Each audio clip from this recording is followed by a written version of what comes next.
मित्रों,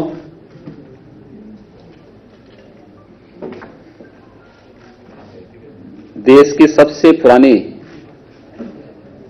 राजनीतिक पार्टी कांग्रेस के षड्यंत्र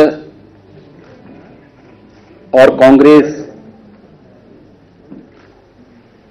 की समाज विरोधी और राष्ट्र विरोधी गतिविधियों का भंडाफोड़ एक एक करके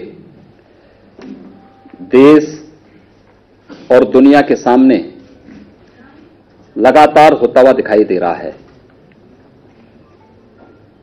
आज की जो स्थिति है, मुझे लगता है कि लगातार तीसरी बार विगत कुछ ही दिनों के अंदर कांग्रेस के षड्यंत्र और राष्ट्रीय सुरक्षा के साथ खिलवाड़ करने के शर्मनाक कृत्यों को न्यायालय के फैसलों के माध्यम से देश की जनता के सामने स्पष्ट रूप से आने में जो स्थिति क्लियर हो रही है, जो स्पष्ट हो रही है, यह इस देश के खिलाफ, इस देश के उभरते हुए व्यक्तित्वों और महानुभावों के खिलाफ कांग्रेस पार्टी और उसके नेतृत्व के द्वारा जो षड्यंत्र किए जा रहे थे, उन षड्यंत्रों को पूरी तरह स्पष्ट करता है। अभी हाल ही में सीबीआई की एक स्पेशल कोर्ट ने 2007 के गुजरात के सोहराबुद्दीन इनकाउंटर केस में भारतीय जनता पार्टी के माननीय राष्ट्रीय अध्यक्ष आदरणीय श्री अमित शाह जी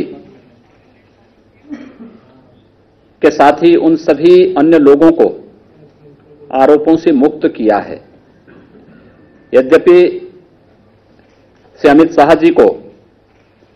सुप्रीम कोर्ट ने 2014 में और इससे पहले मुंबई हाई कोर्ट ने भी उन्हें पूरी तरह आरोपों से मुक्त कर दिया था, लेकिन उस सब के बावजूद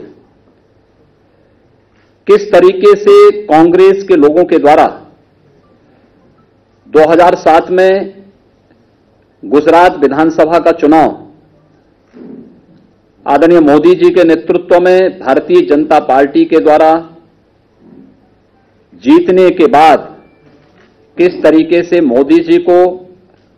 और अमित शाह जी को टारगेट करके कांग्रेस ने मनगढ़ंत और राजनीतिक षड्यंत्रों के तहत उन्हें फंसाने का प्रयास किया, यह सीबीआई के स्पेशल कोर्ट के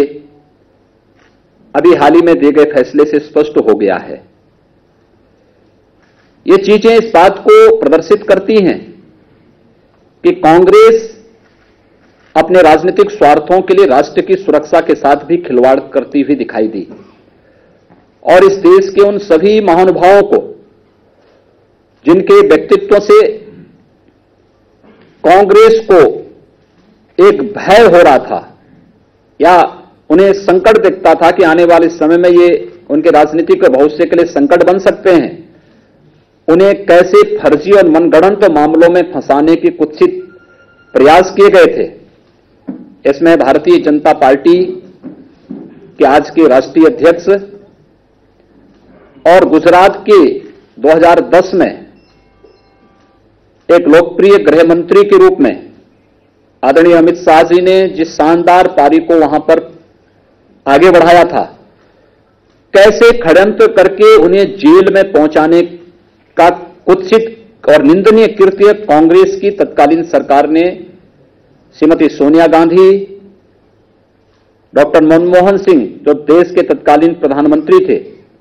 इन सब ने षड्यंत्र करके कैसे भारतीय जनता पार्टी के खिलाफ,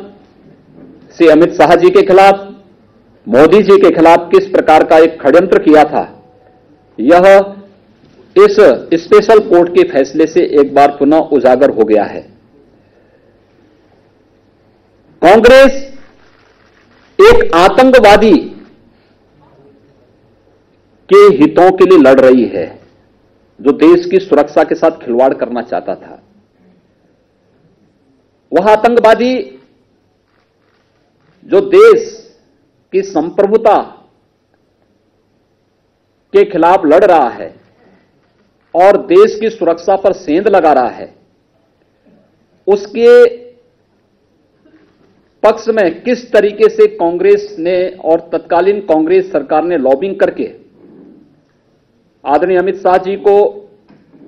जेल में भेजने का कार्य किया है, और उस समय स्वयं इस मामले को की निष्पक्ष विवेचना हो सके,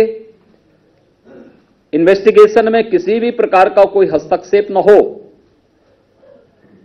श्री अमित शाह जी ने उस समय भी इस बात को स्पष्ट न्यायालय में कहा था कि इस मामले की निष्पक्ष विवेचना हो, किसी भी प्रकार का कोई हस्तक्षेप न हो। हम न केवल मैं गुजरात से तो अपने परिवार से भी अलग हट करके इस पूरे मामले की हम निष्पक्ष विवेचना की मांग करेंगे।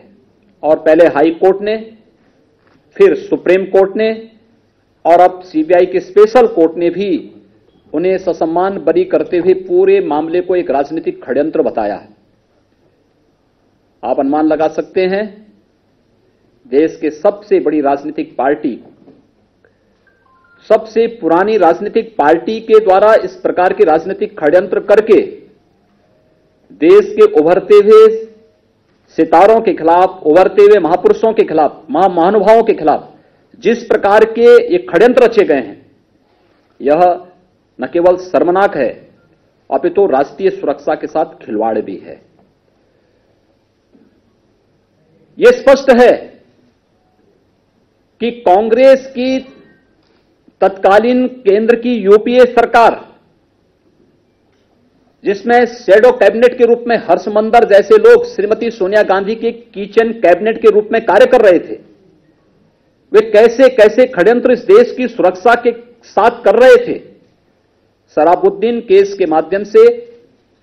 न्यायालय के इस फैसले से एक बार पुनः स्पष्ट हो गया है।